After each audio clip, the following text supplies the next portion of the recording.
അമ്മ. Hi, good morning. Good morning. എല്ലാവർക്കും എല്ലാവർക്കും ഉമ്മ. ഇന്ന് ചോമ്പ് സുന്ദരിയായി എൻ്റെ അമ്മ. അപ്പോൾ എല്ലാവർക്കും ഉമ്മ അല്ലമ്മ. അല്ല, ചോപ്പ് സുന്ദരിയാണ് പറയാ. മറവി ഉണ്ട് അമ്മയ്ക്ക്. ചെറിയ മറവി ഒന്നുമില്ല, നല്ല മറവി ഉണ്ട് അമ്മയ്ക്ക്. അങ്ങനെ പറയരുത് കേട്ടോ. ഏജ് വരെ നമ്പറാണമ്മ. ഒരു മീൻ കറിയാണ് വെക്കുന്നത്. അതിന് മീൻ കുറച്ച് മഞ്ഞപ്പൊടി, ഇത്തിരി മുളക് പൊടി, ഉപ്പും തിരുമ്പി വെച്ചതാണ്. എല്ലാവരും അങ്ങനെ തന്നെയാണ് വെക്കുക. അല്ല, ചില രീതിയിലാണ് മീൻ ഉണ്ടാകുന്നത്. മുളക് അരച്ചതാണ് കേട്ടോ. ഉണക്കമുളകും ചെറിയ ഉള്ളിയും കൂട്ടി അരച്ചതാണ്. ഒരു 2 ചെറിയ ഉള്ളി കൂട്ടിയിട്ടുണ്ട്. കുറച്ച് കറിവേപ്പിലയും കൂട്ടി അരച്ചിട്ടുണ്ട്. പിന്നെ ഈ പച്ചമുളക്, ഒരു 4 ചെറിയ പച്ചമുളക്, തക്കാളി പേസ്റ്റ് ചെയ്തത്, ചെറിയ ഉള്ളി ചതച്ചത്, ഇഞ്ചി വെളുത്തുള്ളി ചതച്ചത്, കുടംപുളി, പിന്നെ നാളികേരപ്പാല്, ഉലുവ, കറിവേപ്പില. എത്ര മതി? ഇത്ര മാത്രം മതി. പിന്നെ വീണ്ടും എന്തൊക്കെ അയ്യടാ, എന്താ എൻ്റെ അമ്മയുടെ ഓരോ തമാശകൾ. ചെറുതൊന്ന് കിട്ടിയാൽ മതി, നമുക്ക് ഭയങ്കര തമാശയായി. ഇന്ന് അമ്മ അങ്ങോട്ട് എന്താ ഒരു അമ്മക്കൊരു സന്തോഷം. നോക്ക്, എണ്ണ ഒഴിച്ചു. എന്നാലും അമ്മക്ക് അങ്ങനെ ഒരു സന്തോഷം കിട്ടണ്ടല്ലോ, അത് മതി എനിക്ക്. ഞാൻ എന്തെങ്കിലും ഒരു പൊട്ടത്തരം പറയുമ്പോഴാണല്ലോ അമ്മക്ക് ഇത്ര സന്തോഷം വരിക. അതിലൊരു പിന്നെ അതിലൊരു സന്തോഷം ഉണ്ടല്ലോ. അമ്മ എന്നെ അങ്ങനെ കളിയാക്കുമ്പോ കിട്ടുന്ന നമുക്കൊരു സന്തോഷം ഉണ്ടല്ലോ. ആ സന്തോഷത്തിൽ എനിക്കൊരു സന്തോഷമുണ്ട്. മനസ്സിലായില്ലേ? അങ്ങനെയാണ് സന്തോഷം രണ്ടാക്കുക. മനസ്സിലായില്ലേ?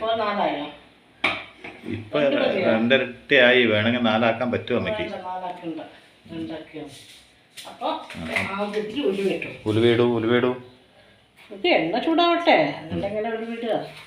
ഞാൻ അതന്നല്ലേ പറയാൻ വന്ന്. എണ്ണ ചൂടായിട്ട് ഉലുവേട്ടാ മതി. ഓക്കെ, ഉലുവേട്ടു.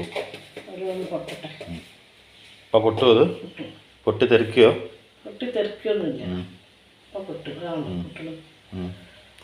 ആരാ പറഞ്ഞ അമ്മയ്ക്ക് വയസ്സായിന്ന്? അതെന്താ അങ്ങനെ പറയാൻ കാരണം? നമുക്ക് ഈ പ്രായം എന്നുള്ളത് ഇത്ര ആയ വയസ്സായെന്ന് ആരാ കണ്ടുപിടിച്ചപ്പോ അതിനൊക്കെ മാറ്റം വന്നോട്ടമ്മ. ഇപ്പൊ വയസ്സായി എന്ന് പറഞ്ഞാൽ എക്സ്പീരിയൻസ് ആയി എന്നാണ് പറയാ. നമ്മൾ കുറച്ചും കൂടി ജീവിതാനുഭവം കൂടെ പഠിച്ചു എന്നാണ് പറയുക. വയസ്സായെന്ന് ആരും പറയാറില്ല.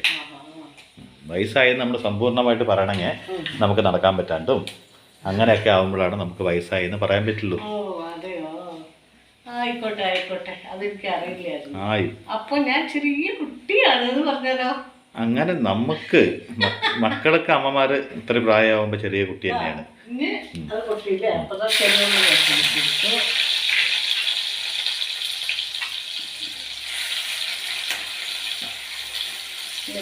വെളുത്തുള്ളി ഇഞ്ചി ഇട്ട് കൊടുത്തു. നമുക്ക് പ്രായമായാലും ആരോഗ്യം ദൈവം തന്നിട്ടുണ്ടെങ്കിൽ അപ്പൊ ആ പ്രായം എന്ന് പറഞ്ഞ അക്ഷയത്തെ നമ്മൾ എണ്ണാൻ പാടില്ല. മനസ്സിലായില്ലേ? അത് നമുക്ക് ഇല്ലാണ്ടാവുമ്പോൾ 30 വയസ്സാണെങ്കിൽ നമുക്ക് പ്രായമായി എന്നർത്ഥം. ഈ പ്രായം എന്ന് പറയണത് പ്രായത്തിന് മൊത്തം ഇങ്ങനെ വിളിക്കാൻ ചേച്ചി, അമ്മ, അമ്മൂമ്മ എന്നൊക്കെ വിളിക്കാൻ വേണ്ടി നമ്മൾ ഉപയോഗിക്കാന്ന് മാത്രം. മനസ്സിലായില്ലേ? ഈ തക്കാളി പേസ്റ്റ് ഇട്ട് കൊടുക്കാം. ആരോഗ്യം ഉണ്ടെങ്കിൽ 90 വയസ്സായാലും ഈ വരണ്ട്. മനസ്സിലായില്ലേ? ആരോഗ്യം ഇല്ലെങ്കിൽ 20 വയസ്സോ 30 വയസ്സായാലും നമുക്ക് വയസ്സായി, നമ്മുടെ ശരീരത്തിന് വയസ്സായി.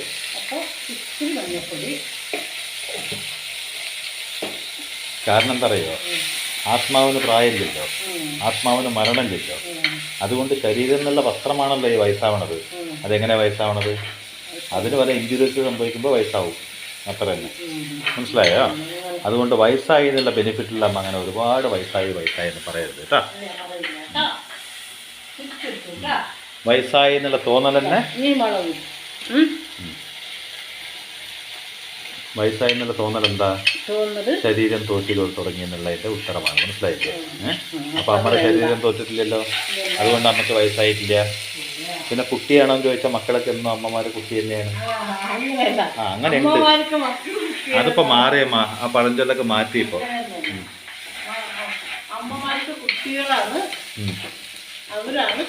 അത് ആദ്യം അമ്മമാർക്ക് കുട്ടികളാവും. പിന്നെ കുട്ടികളൊന്ന് മുതിർന്നു കഴിഞ്ഞാൽ അമ്മമാര് കുട്ടിയാവും. അങ്ങനെയൊക്കെ ഒരു മാറ്റം കണ്ടുപിടിച്ചിട്ടുണ്ട്, അറിയില്ല.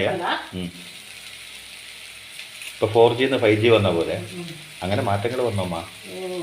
അങ്ങനെയൊക്കെ ഇപ്പോൾ അച്ഛനമ്മമാരൊക്കെ കുട്ടികളായി അവർക്ക്, മനസ്സിലായില്ലേ?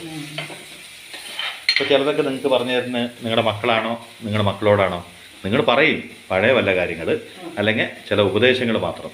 അല്ലാത്ത ചില കാര്യങ്ങളൊക്കെ നിങ്ങൾ പറഞ്ഞു തരുന്ന ആരാണ്? മക്കളായതുകൊണ്ട്. അപ്പോൾ നിങ്ങളൊരു കണക്കിന് ചെറിയൊരു കുട്ടികളായല്ലോ. മോനെ അതെന്താടാ മോനെ, ഇതെന്താടാ മോനെ ചോദിക്കുമ്പോൾ ആയോ ഒരല്പനേരത്തേക്ക് അല്ലേ? പിന്നെ അതേപോലെ കരുതലപ്പം മക്കൾക്ക് എപ്പോഴാണോ മക്കൾക്ക് അച്ഛനമ്മയോടൊരു കരുതൽ വരുന്നത്, അപ്പോൾ ഓട്ടോമാറ്റിക്കായിട്ട് നിങ്ങൾ അവരുടെ മക്കളെ പോലെയായി സ്നേഹം കൊണ്ട്, മനസ്സിലായില്ലേ? അങ്ങനെയൊക്കെ സംഭവിക്കും, സ്വാഭാവികം. എന്ന് വെച്ചാൽ നമ്മുടെ മക്കളാവുമ്പോൾ നിങ്ങൾ ഞങ്ങൾക്ക് എന്തൊക്കെ ചെയ്തോ അതുപോലെ നിങ്ങൾക്ക് ഇത്ര പ്രായം നിങ്ങൾ നേരത്തെ പറഞ്ഞില്ലേ, അതായി വരുമ്പോൾ നിങ്ങൾ മക്കളെ പോലെ ഞങ്ങൾ നോക്കിക്കഴിഞ്ഞാൽ നിങ്ങളുടെ മക്കളായി, മനസ്സിലായില്ലേ? അതാണ് എൻ്റെ കുടിക്ക് ആവശ്യമുള്ള അത്രയും കുളകൂടി ഇടുക. ഓക്കേ. ഇതിന് അധികം ചാറില്ല, അങ്ങനെ വറ്റിച്ച മാതിരിയാണ് ഉണ്ടാവുക. പോതുമമ്മ പോതും. ரொம்ப ചാറൊന്നും വേണ്ട. ചാറുണ്ടാവില്ല, അധികം കുറച്ച് ചാറുണ്ടാവും കേട്ടോ. അത് മതി, അതല്ലേ നല്ലത്. അപ്പോൾ ഇതൊന്ന് നന്നായി തിളക്കട്ടെ. എനിക്ക് പൊതുവേ ഇങ്ങനെ കൂട്ടാൻ ഒരുപാട് ഒഴിച്ച് കഴിക്കുന്നതിനേക്കാളും ഇത്തിരി വറ്റിച്ച പോലെയുള്ള മീൻകറിയാണ് എനിക്കിഷ്ടം. അത് ഇത്തിരി കുറവ്. ഓക്കേ. അപ്പോൾ ഇത് തിളയ്ക്കുന്ന സമയം വരെ 2 ദിവസമായി അമ്മ ഒരു കഥ പറഞ്ഞിട്ട്. എൻ്റെ ഓർമ്മ ശരിയാണെങ്കിൽ 2 ദിവസം, 3 പിന്നല്ല, പിന്നെ 2 ദിവസം പറഞ്ഞിട്ടില്ല, 2 ദിവസം പറഞ്ഞിട്ടില്ല. അപ്പോ ഇന്ന് ഞാനൊരു കഥ പറയുന്നത് എന്താ അറിയോ? അറിയില്ലല്ലോ, പറഞ്ഞാലല്ലേ അറിയുള്ളൂ. നമുക്ക് ഭാഗ്യം കിട്ടിയാലും ജീവിക്കാൻ അറിയില്ലെങ്കിൽ ആ ഭാഗ്യം കിട്ടിയിട്ടും കാര്യമില്ല. നമുക്കൊരു ഭാഗ്യം, അദൃഷ്ടം എന്നൊക്കെ പറയില്ലേ, അത് കിട്ടിയാലും അത് നമുക്ക് ശരിയായ രീതിയിൽ ഉപയോഗിക്കാൻ നമുക്ക് കഴിഞ്ഞില്ലെങ്കിൽ അതുകൊണ്ട് ഒരു കാര്യമില്ല എന്നുള്ളതിനെ ആസ്പദമാക്കി ഞാനൊരു കഥ പറയാം. ഒരു നാട്ടിലൊരു വിറക് വെട്ടി വിൽക്കുന്ന ഒരാളുണ്ടായിരുന്നു. പണ്ടൊക്കെ ഈ വിറക് ഗ്യാസ് ഒന്നും ഇല്ലാത്ത സമയമല്ലേ. അപ്പോൾ വിറക് വെട്ടി വിറ്റ് കാട്ടിൽ പോയി അലഞ്ഞ് തിരിഞ്ഞ് വിറക് വെട്ടി വന്ന് അത് വിറ്റ് അതുകൊണ്ട് കുടുംബം നടത്തണം. അന്നൊക്കെ വിറക് ആൾക്കാർ മേടിക്കുമല്ലോ, ഇന്നത്തെ പോലെ കറണ്ടോ ഗ്യാസോ ഒന്നും ഇല്ലാത്തൊരു കാലം. അപ്പൊ അതുകൊണ്ട് നിത്യവൃത്തി കഴിയുന്ന ഒരാള്. അപ്പൊ അങ്ങനെ ഇങ്ങനെ വിറകൊക്കെ വിറ്റുകൊണ്ട് പോയി അങ്ങനെ ഒരു സ്ഥലത്തെത്തിയപ്പോ ഒരു മഹർഷിനെ കണ്ടുണ്ടാവും. അല്ല, നീ ഞാൻ പറയുമ്പോ ഓരോന്ന് പറഞ്ഞ ഞാൻ എങ്ങനെയാണോ ഞാൻ പ്രോത്സാഹനമാണ് നൽകുന്നത്. അത് പ്രോത്സാഹനമാണോ? അപ്പൊ അങ്ങനെ ഇത് പോയിക്കൊണ്ടിരിക്കുമ്പോ അയാളുടെ ഒരു ബാല്യ സ്നേഹിതനെ കണ്ടു. എവിടെ? വേറൊരു നാട്ടിൽ. അങ്ങനെ പോയില്ലേ വിറക് വിൽക്കാൻ. അപ്പൊ നമ്മുടെ ഇവിടുന്ന് വേറെ സ്ഥലത്തേക്ക് പോയില്ലേ, വിൽക്കാൻ പോകുമ്പോ അപ്പൊ മീനിട്ട് കൊടുത്തു കേട്ടോ. മീൻ കളഞ്ഞു. ആ സമയത്ത് ആളുടെ ഒരു ബാല്യ സ്നേഹിതനെ, ആളാണോന്ന് ആള് നോക്കുകയാണ്. കാരണം എന്താ അറിയോ, ആള് ഭയങ്കര വളരെ പൈസക്കാരൻ, ഒരു ധനികനായ ഒരാള് നിൽക്കുകയാണ് ഇങ്ങനെ. അന്നത്തെ കാലത്തുള്ള എന്തൊക്കെ ഉണ്ടാവില്ലേ അവർക്ക്, വണ്ടികളോ കാളവണ്ടിയോ കുതിരവണ്ടിയോ.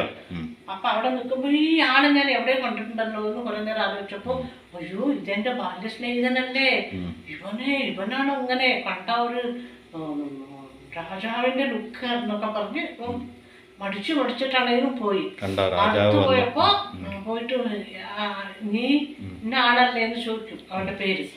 അപ്പൊ അതെ നീ അപ്പൊ ഇയാളും സംസാരിക്കും കേട്ടോ. എന്താ പറയുക, ബാല്യ സ്നേഹിതം എന്നൊക്കെ പറയുമ്പോൾ എത്ര പൈസക്കാരാണെങ്കിലും അവർ തമ്മിൽ ഒരു അടുപ്പുണ്ടാവുമല്ലോ.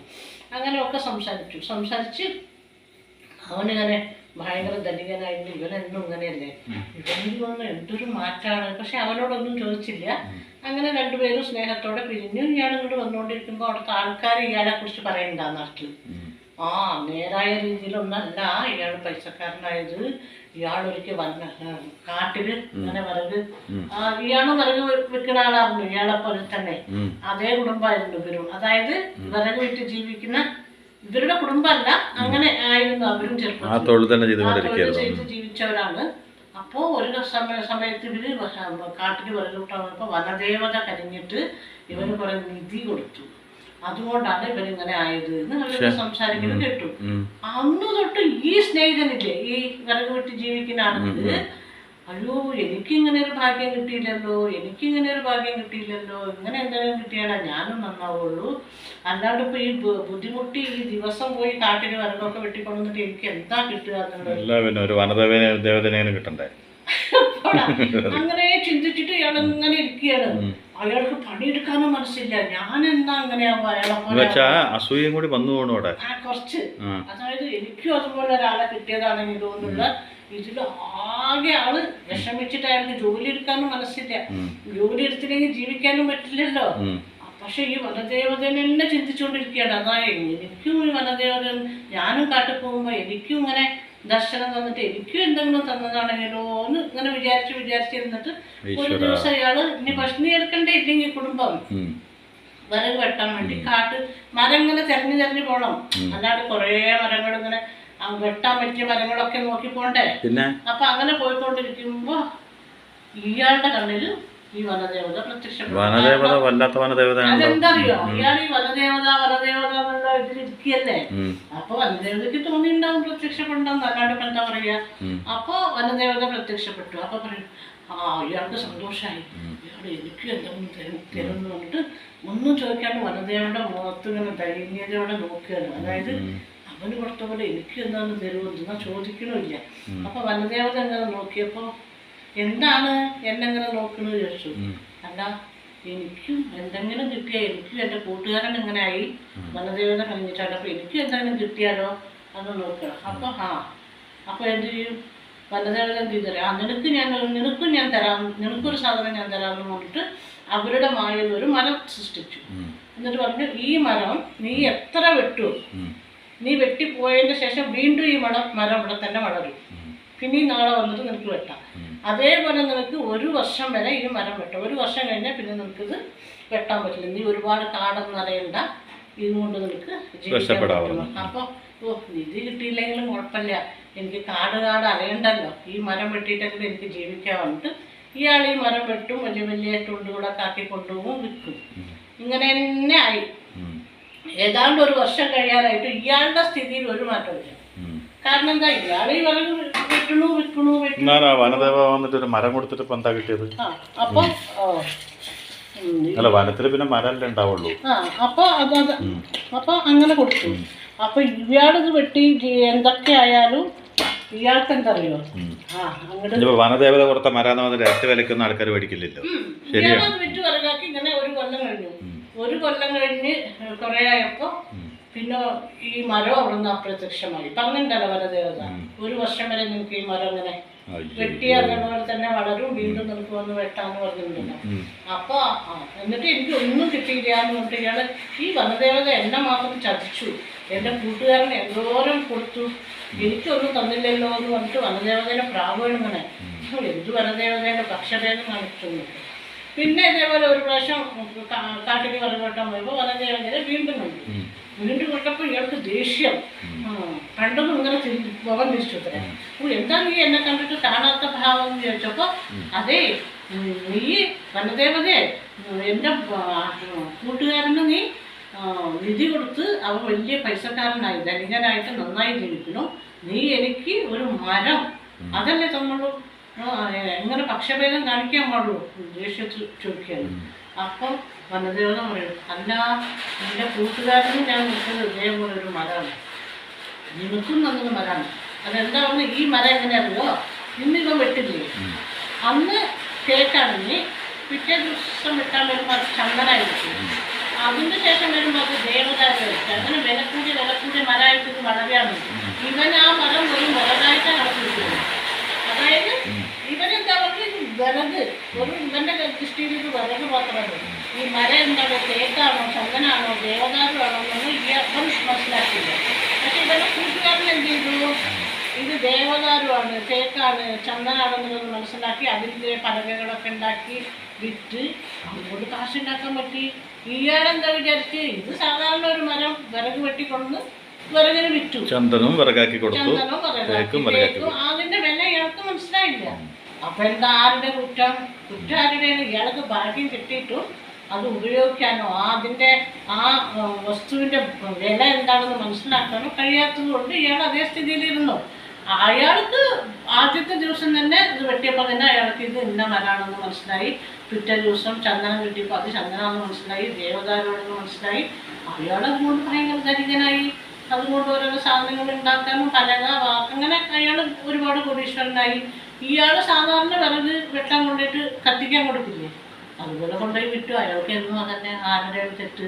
അതുപോലെ ഞാൻ നിനക്ക് തന്നതും അതേ മരം നിന്റെ കൂട്ടുകാരൻ നിനക്കല്ല, വനദേവത പറഞ്ഞു, നിന്റെ കൂട്ടുകാരനും ഞാൻ ഇത് തന്നെ കൊടുത്തു. അവൻ അതിന്റെ വില മനസ്സിലാക്കി അതിനെ അതുപോലെ ഉപയോഗിച്ചു.